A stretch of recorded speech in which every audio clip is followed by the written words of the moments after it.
Dans Val d'Or, cité-jardin des puissants, tout scintille. Les dalles de marbre, les verrières des hôtels particuliers, les yachts qui glissent comme des cygnes sur la baie. Mais la ville a la mémoire longue.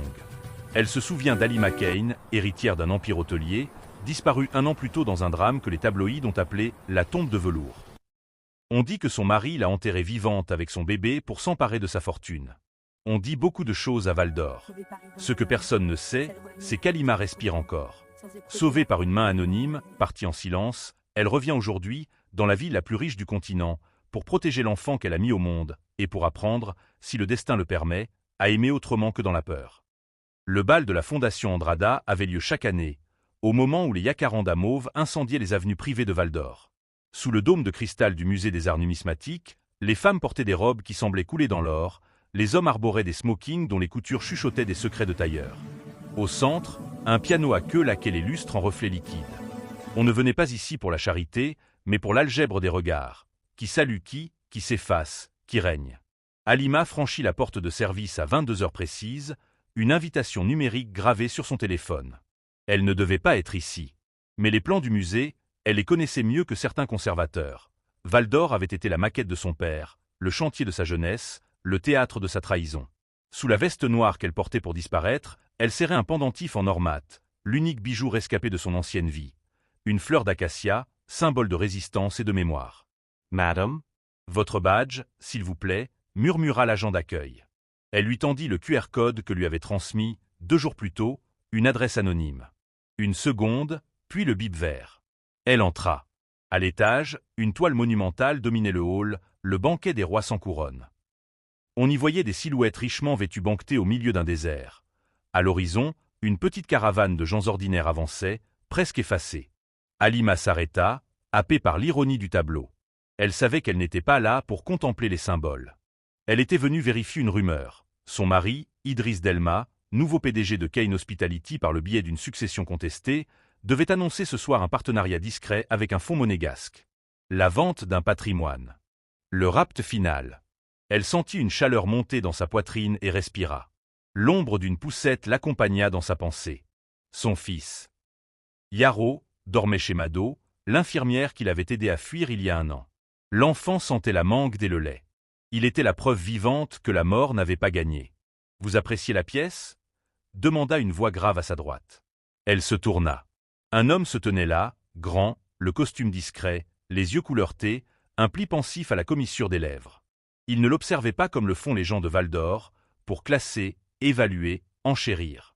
Son regard cherchait réellement une réponse. Elle donne envie de fermer les yeux, dit Alima, et d'écouter si un vent se lève. Il surit, surpris. Gabriel Moreau, dit-il en tendant la main. Architecte de Cancerbastien. J'ai travaillé sur la réhabilitation du dôme. Elle hésita, puis serra sa main, consciente que le moindre contact pouvait rallumer des feux qu'elle avait passé des mois à étouffer. Alima. Ndiaye, improvisait-elle, choisissant le nom de sa grand-mère. Je suis consultante. Il ne posa pas de questions. Val d'Or est une ville où l'on ne demande pas d'où, mais avec qui. Il ne demanda ni l'un ni l'autre. Ce tableau vous plaît parce qu'il montre 2 banquets, reprit-il.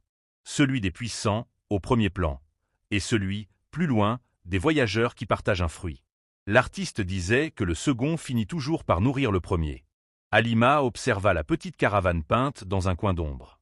Elle pensa à Mado, à la sage-femme qui avait coupé le cordon sans bruit, à l'homme du chantier qui l'avait hissé hors de terre ce soir-là, à l'arôme de l'acacia dans l'air froid.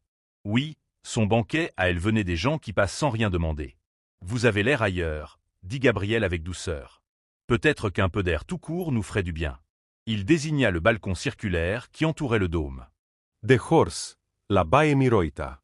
Les yachts allumaient des filets de lumière sur l'eau comme des signatures au bas d'un contrat. « Vous travaillez pour la fondation » demanda Alima. « Par intermittence. Je reviens surtout pour vérifier que ce lieu ne trahisse pas ceux qui l'ont construit.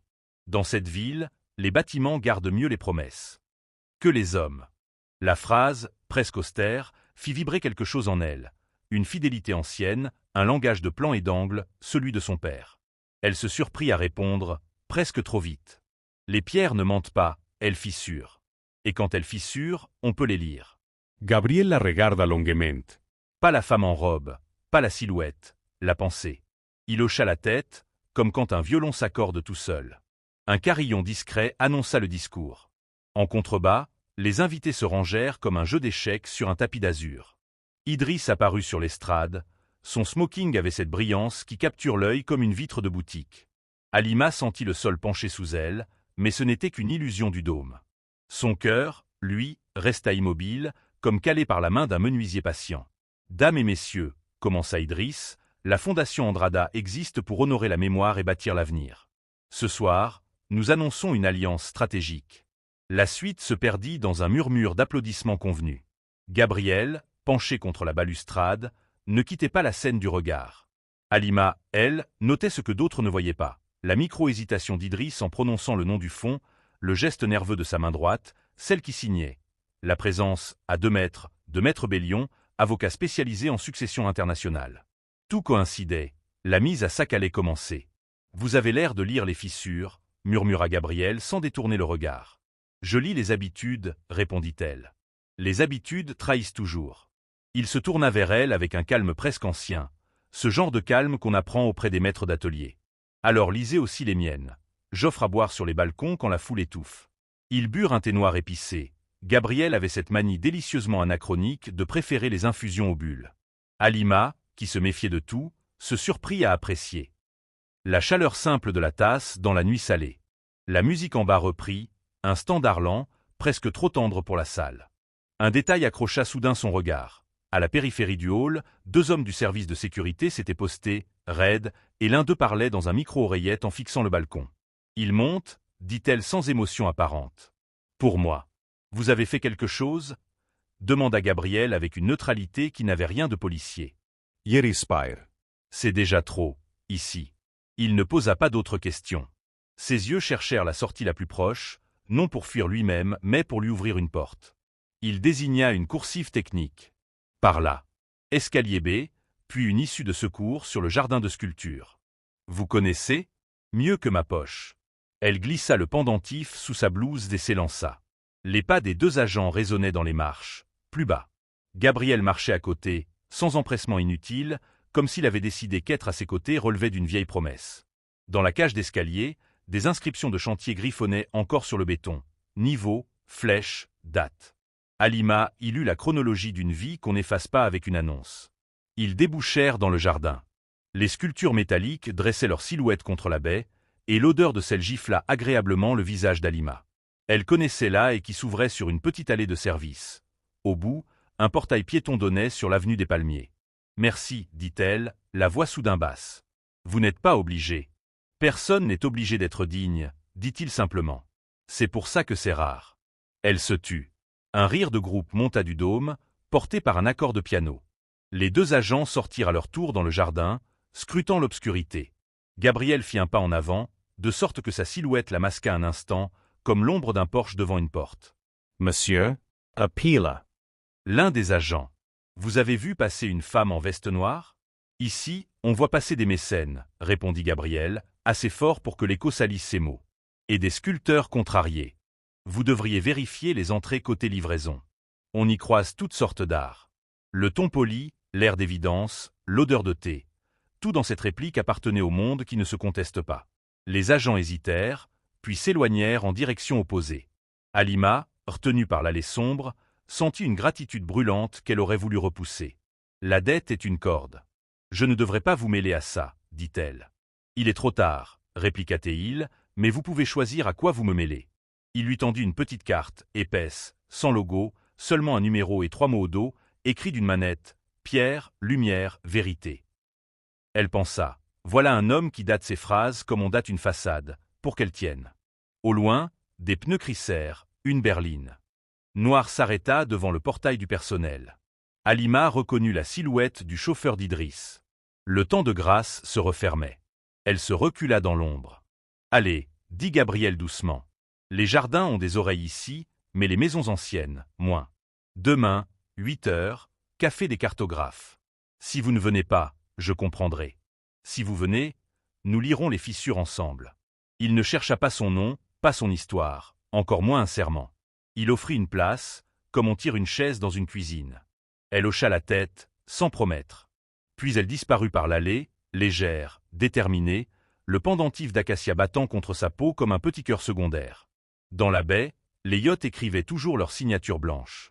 Mais sur l'eau, un vent s'était levé. Et à Val d'Or, les vents, quand ils naissent, ont la mémoire des tempêtes. Café des cartographes. Le lendemain, Val d'Or s'éveilla dans sa perfection glacée.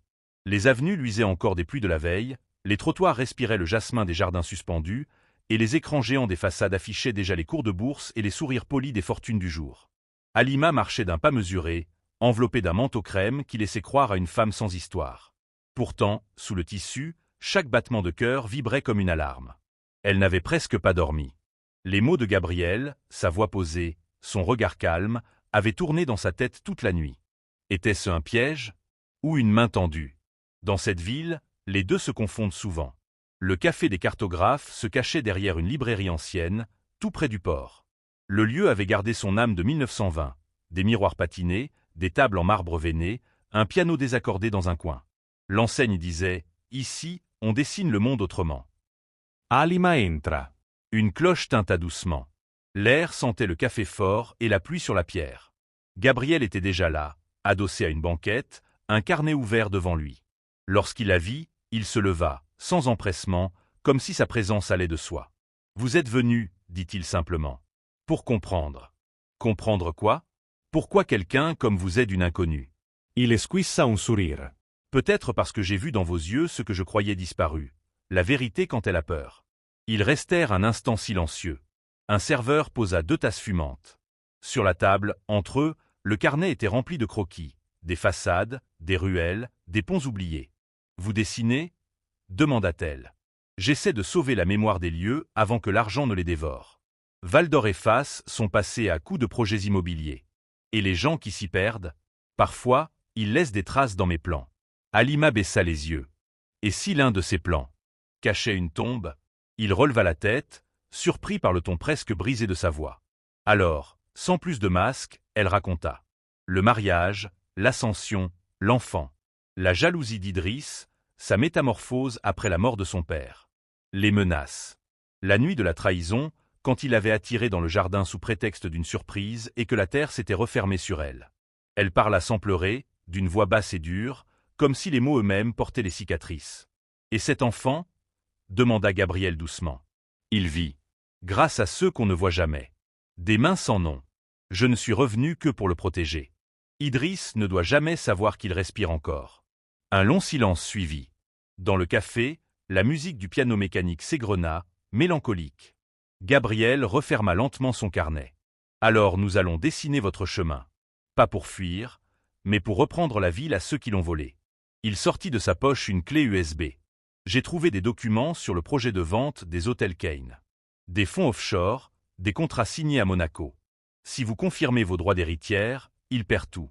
Halima sentit la peur se mêler à une étrange chaleur, l'espoir. Pourquoi faire tout cela pour moi? Parce que, dit-il en la regardant, quand la lumière tombe sur une pierre fissurée, c'est elle qui brille le plus. À cet instant, une sirène retentit au loin. Des gyrophares glissèrent sur les vitres du café. Gabriel se leva aussitôt, regard vers la rue. 2 véhicules noirs venaient de s'arrêter devant la librairie. Des silhouettes en costume en descendirent. « Ils vous ont suivi, dit-il calmement. Je ne les ai pas vus. Ils n'ont pas besoin d'être vus. » Il attrapa son carnet, le glissa dans une sacoche, puis prit sa main. « Sortez par l'arrière. Je connais un passage vers le vieux port. » Ils traversèrent les cuisines, longèrent une porte métallique donnant sur une cour humide. Le grondement de la mer se fit entendre, mêlé au cri des mouettes. Ce tunnel rejoint un ancien entrepôt, expliqua-t-il. De là, je peux vous conduire jusqu'à ma maison-atelier. Halima le suivit. Ses talons glissaient sur les pavés mouillés. Derrière eux, des voix criaient, des pas résonnaient. Lorsqu'ils atteignirent la dernière porte, Gabriel se retourna. À partir de maintenant, vous n'êtes plus une proie. Vous êtes la preuve qu'on peut survivre à la mort. La lumière du port inonda le passage. Les yachts brillaient dans l'aube, et pour la première fois depuis un an, Halima sentit la vie circuler dans ses veines autrement que par peur. Mais au loin, dans les reflets de la baie, une silhouette observait depuis une voiture. Idriss. Son regard croisa le sien un bref instant avant qu'elle ne disparaisse. Le jeu venait de commencer.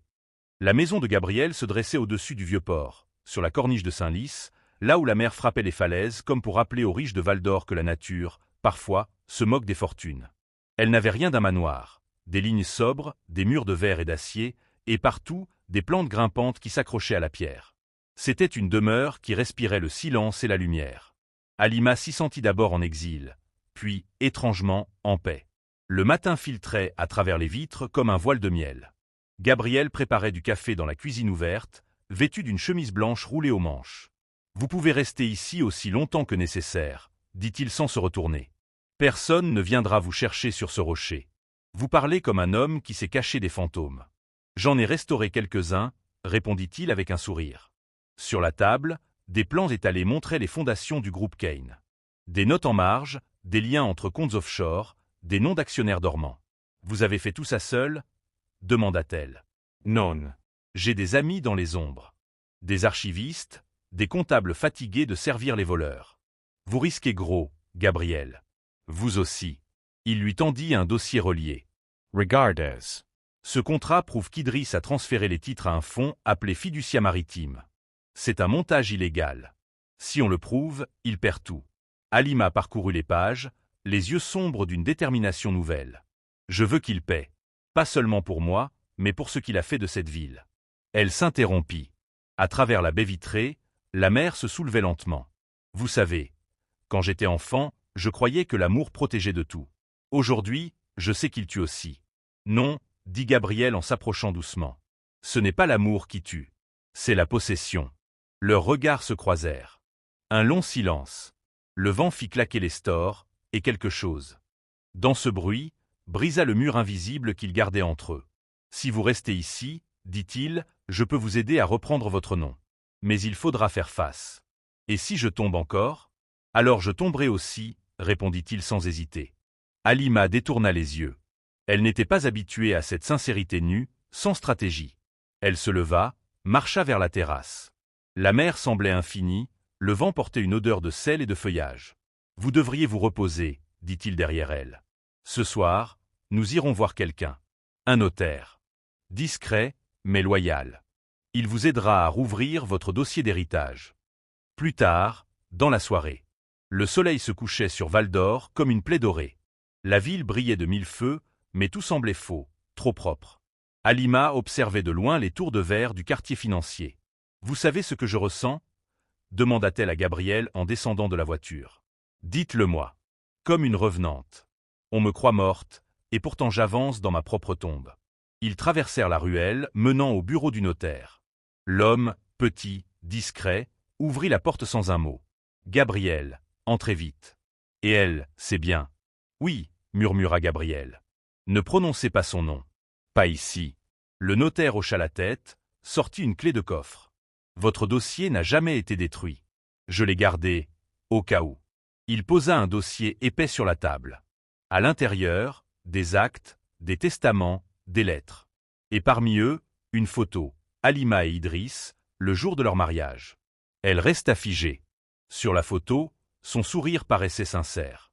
Lui, déjà, regardait ailleurs. « C'est fou, » murmura-t-elle. « On ne voit pas la mort arriver. » On la serre dans ses bras.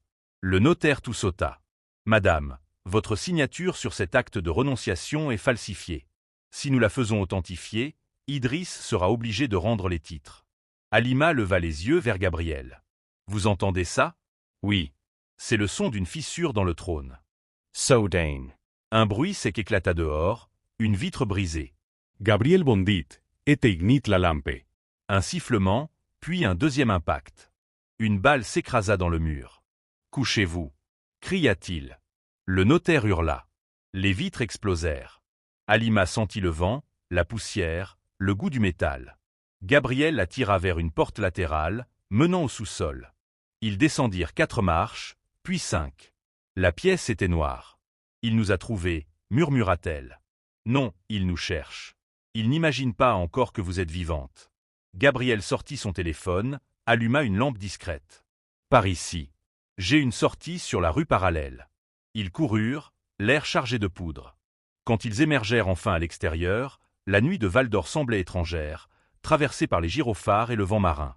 Gabriel prit sa main, haletant. « Vous n'êtes plus seul, Halima. Quoi qu'il arrive, je vous sortirai de ce labyrinthe. Et si c'est lui qui en meurt, alors la ville se... » Le lendemain, Valdor se leva dans un ciel de cuivre. Une chaleur étrange pesait sur la ville, comme avant les grandes tempêtes. Dans la maison de verre, Halima observait la mer, le souffle lent mais les mains crispées sur la rambarde. Tout autour, le monde semblait suspendu. Les journaux parlaient d'un vol de documents confidentiels chez Kane Hospitality. Idriss avait nié, mais les rumeurs gonflaient. Une guerre silencieuse s'ouvrait. Gabriel entra avec une tasse de café fumante. « Vous n'avez pas dormi. »« Comment le pourrais-je ? Chaque minute que je respire, j'ai peur qu'il découvre où est mon fils. Il faut que cette peur serve. Pas qu'elle vous détruise. » Il posa sur la table un ordinateur et une clé. Ce qu'on a pris hier prouve tout. Transfert, faux compte, signature truquée. Mais si on publie ces preuves, Idriss nous fera disparaître avant le lever du jour. Il faut frapper autrement. Comment? En signant le dernier contrat avant lui. Il expliqua. Une réunion secrète devait se tenir le soir même au gratte-ciel Crown, dernier joyau de Valdor. Idriss y rencontrerait les investisseurs monégasques pour finaliser la vente. S'il croyait encore Halima morte, il signerait au nom de Kane Hospitality. Mais si elle apparaissait vivante devant les témoins, tout s'effondrerait. Elle resta silencieuse longtemps. « Vous voulez que je me montre ? Vous n'avez plus à vous cacher. C'est lui qui doit fuir désormais. » Elle regarda le pendentif d'acacia qui battait contre sa poitrine. « Alors ce soir, dit-elle calmement, je ressuscite. » Le soir même. La ville brillait comme une couronne sous la pluie. Le Crown dominait tout, ses étages noyés de lumière. Devant, des voitures noires s'alignaient. Les gardes filtraient les entrées. Halima, vêtue d'une robe sombre et d'un manteau long, attendait dans la ruelle arrière. Gabriel, à côté d'elle, lui remit une oreillette. « Vous n'avez qu'à parler quand j'enverrai le signal. Le reste, laissez-moi faire. » Il entra le premier, un badge d'architecte autour du cou. Dans la salle de conférence, tout sentait le luxe froid, bois poli, champagne, signature à venir. Idriss, impeccable, souriait à ses partenaires. Son reflet se découpait dans les vitres comme une ombre double. Quand il prit le stylo pour signer, la lumière vacilla. Les écrans muraux s'allumèrent. Des images apparurent, documents, virements, passeports, faux comptes. Une voix, claire, résonna dans la salle. « Je suis Halima Kane, l'épouse qu'on a enterrée vivante pour une succession. » Les invités se levèrent, sidérés. Idriss pâlit, le stylo tremblant. « Mensonge !» cria-t-il. « C'est une manipulation. » La porte s'ouvrit lentement. Halima entra. Son visage n'était plus celui d'une victime. Ses yeux, sombres et calmes, coupaient la pièce en deux. « Bonjour, Idriss, » dit-elle d'une voix douce. « Tu croyais que la terre m'avait gardé ?» Il recula. Blême. Tu n'aurais jamais dû revenir. Et toi, tu n'aurais jamais dû creuser cette tombe. Gabriel, resté près des écrans, envoya les fichiers sur les serveurs internationaux. Les investisseurs, horrifiés, reculaient déjà. L'un d'eux murmura. Si cela est vrai, la police doit être prévenue. Idriss, pris de panique, saisit son arme, un geste de désespoir, plus instinctif que réfléchi. Personne ne bouge. Hurla-t-il. Mais Halima ne trembla pas.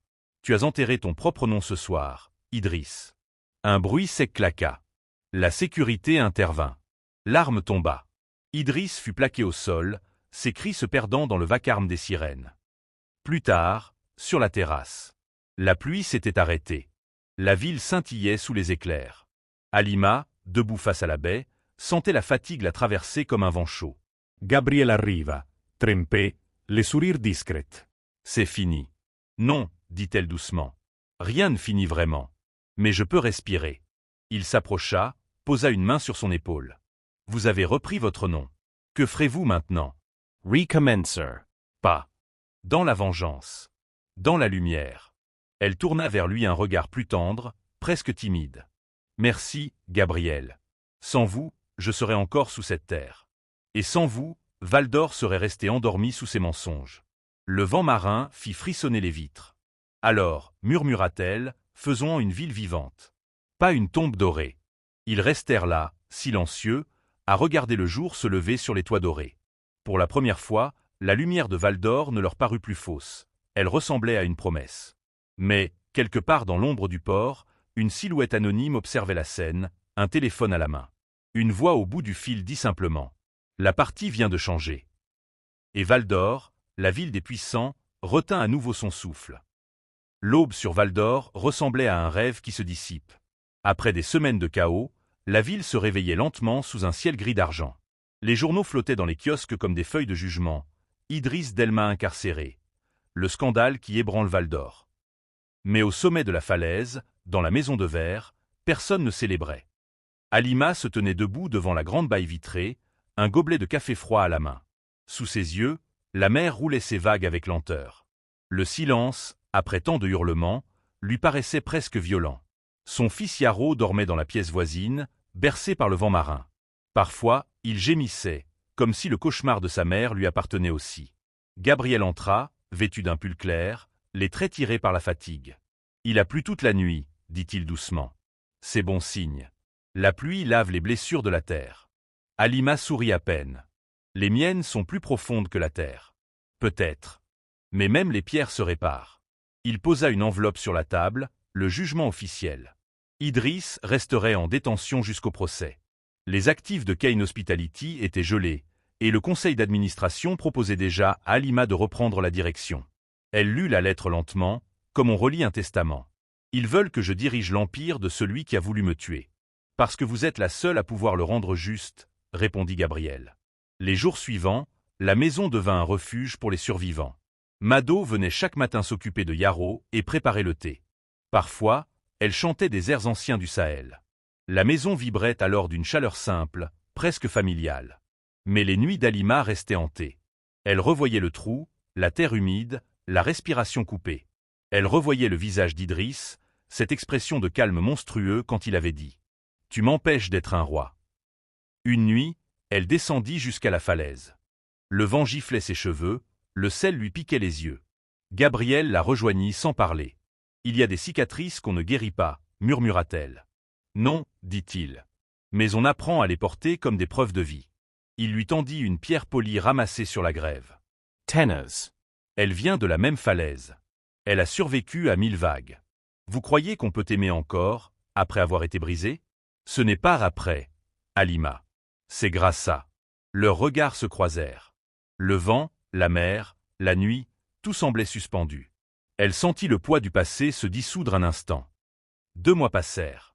Sous la direction d'Halima, les hôtels Kane changèrent d'âme. Les dorures restaient, mais les portes s'ouvrirent à d'autres visages. Femmes battues, veuves, jeunes mères abandonnées. Une plaque fut installée à l'entrée du premier établissement. Maison Acacia, pour celles qui renaissent. Val d'Or observait, curieuse, sceptique, puis admirative. Les journaux parlaient de la femme sortie de terre, qui transformait les palais du luxe en refuge de lumière. On la voyait parfois à la télévision, sereine, entourée d'enfants, parlant de dignité, pas de vengeance. Gabriel, lui, resta dans l'ombre. Il restaurait les anciens quartiers ouvriers, reconstruisait des maisons détruites par les spéculations. Parfois, il se retrouvait au café des cartographes, à la même table où tout avait commencé. Il ne parlait pas de ce qu'il ressentait. Ce silence-là valait 1000 aveux. Un matin d'hiver, une lettre arriva. Prison de Val d'Or. Expeditor, Idriss Delmas. Halima resta longtemps à la regarder, sans l'ouvrir. Gabriel la trouva ainsi, figée. « Vous n'êtes pas obligé, dit-il. »« Si. Je dois le faire. » Elle déchira l'enveloppe. L'écriture tremblait. « Halima. Je t'ai haï parce que je t'aimais. J'ai voulu t'effacer pour ne pas voir ma propre faiblesse. Si tu lis ceci, c'est que le monde t'a rendu à la lumière. Je ne te demande pas pardon. Seulement de ne pas me rêver en monstre éternel. Idriss. » Une larme glissa sur le papier. Pas de douleur, juste une forme de paix. Il mourra en prison, dit Gabriel. Non. Il mourra dans sa solitude. C'est pire. Elle plia la lettre, la plaça dans une boîte en bois avec son pendentif d'acacia. Je n'ai plus besoin de symboles. Je veux vivre, pas survivre. Le soir même, ils se retrouvèrent sur la terrasse. Le petit Yaro courait après les lucioles, riant à chaque étincelle. Le vent portait une odeur de jasmin et de pluie. Gabriel alluma une lanterne. La lumière dansa sur leurs visages. « Vous savez, dit-il, les pierres fissurées que je restaure sont les plus belles. Elles captent mieux la lumière. Alors je suis une cathédrale ruinée, répondit-elle en souriant. Non. Vous êtes la lumière elle-même. Un long silence, puis elle posa sa main sur la sienne. Si un jour je retombe, promettez-moi de ne pas me sauver. Pourquoi? Parce que cette fois, je veux apprendre à me relever seul. » Il sourit, sans répondre. Leurs doigts s'entrelacèrent. La mer brillait sous la lune. La ville, au loin, semblait s'incliner. Et dans ce silence où tout recommençait, Halima comprit enfin. La vengeance l'avait libérée, mais l'amour l'avait ramenée à la vie.